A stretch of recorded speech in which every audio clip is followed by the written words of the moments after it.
মার্কিন ডলারের বিপরীতে টাকা বড় ধরনের অবমূল্যায়ন করেছে বাংলাদেশ ব্যাংক। এতে দীর্ঘমেয়াদে সংকটে পড়বে দেশের অর্থনীতি। আমদানির খরচ বেড়ে যাবে অনেক গুণ। বিশেষ করে বাড়বে গ্যাস, জ্বালানি তেল ও কয়লার আমদানি খরচ। ফলে বিদ্যুৎ উৎপাদন খরচ বাড়বে।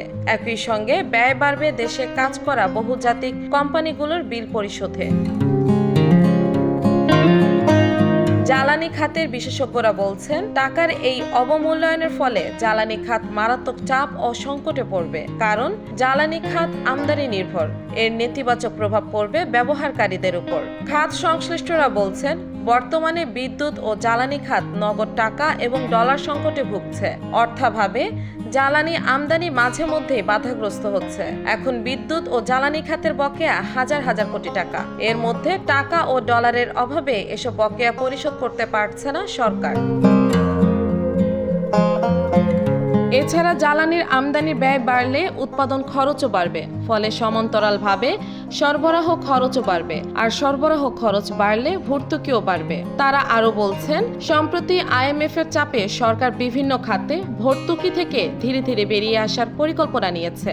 বিদ্যুতে ভর্তুকি কমাতে সরকার নির্বাহী আদেশে বিদ্যুতের দাম বাড়িয়েছে। ভবিষ্যতে বিদ্যুতের দাম বছরে 3 থেকে 4 বার বাড়িয়ে দাম সমন্বয় করার কথা বলেছে।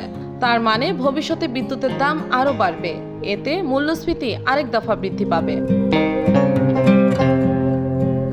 জানা গেছে, চলতি বছরের জানুয়ারি পর্যন্ত বিদ্যুৎ খাতে বিল বকেয়ার পরিমাণ প্রায় 60,000 কোটি টাকা। এর মধ্যে বেসরকারি বিদ্যুৎ কেন্দ্রের ক্যাপাসিটি চার্জ এবং জ্বালানির দাম ডলারে পরিশোধ করতে হয় বিদ্যুৎ উন্নয়ন বোর্ডকে। মার্কিন মুদ্রার দাম বৃদ্ধিতে এই বকেয়া পরিশোধেই পিডিবির অতিরিক্ত খরচ হবে প্রায় 3,000 কোটি টাকা। এছাড়া শেভরনের পাওনা এবং LNG আমদানি বাবদ পেট্রোবাংলা বকেয়া প্রায় 40 কোটি ডলার।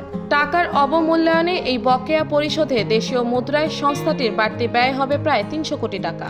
ডলার সংকটে পেট্রোলিয়াম কর্পোরেশনের জ্বালানি তেল কেনা বাবদ বকেয়া জমেছে প্রায় 32 কোটি ডলার। এর মধ্যে ITFCর ঋণ 2 কোটি টাকা। বাকিটা বিদেশি তেল সরবরাহকারী কোম্পানিগুলোর পাওনা। ডলারের মূল্য বাড়ায় এই বকেয়া শোধ করতে বিপিসির অতিরিক্ত 250 কোটি টাকা খরচ হবে। চলতি বছর বিদ্যুতে ভর্তুকি ধরা হয়েছে 44,000 কোটি টাকা। তবে 2 দফায় দাম বাড়ানোর ফলে ভর্তুকি প্রায় 6,000 কোটি টাকা কমেছে। অর্থ বিভাগের হিসাবে ডলারের দাম 1 টাকা বাড়লে বিদ্যুতে ভর্তুকি বাড়ে প্রায় 474 কোটি টাকা। ডলারের দাম 60 টাকা বাড়ায় ভর্তুকি বাড়বে প্রায় 3,318 কোটি টাকা। বেসরকারি বিদ্যুৎ উদ্যোক্তারা জানান, ডলার সংকট ও বকেয়ার কারণে ঠিকমতো এলসি খোলা যাচ্ছে না। এখন আবার দাম বাড়লো। ফলে আগের এলসি গুলোতেই 400 থেকে 500 কোটি টাকা লোকসান হবে।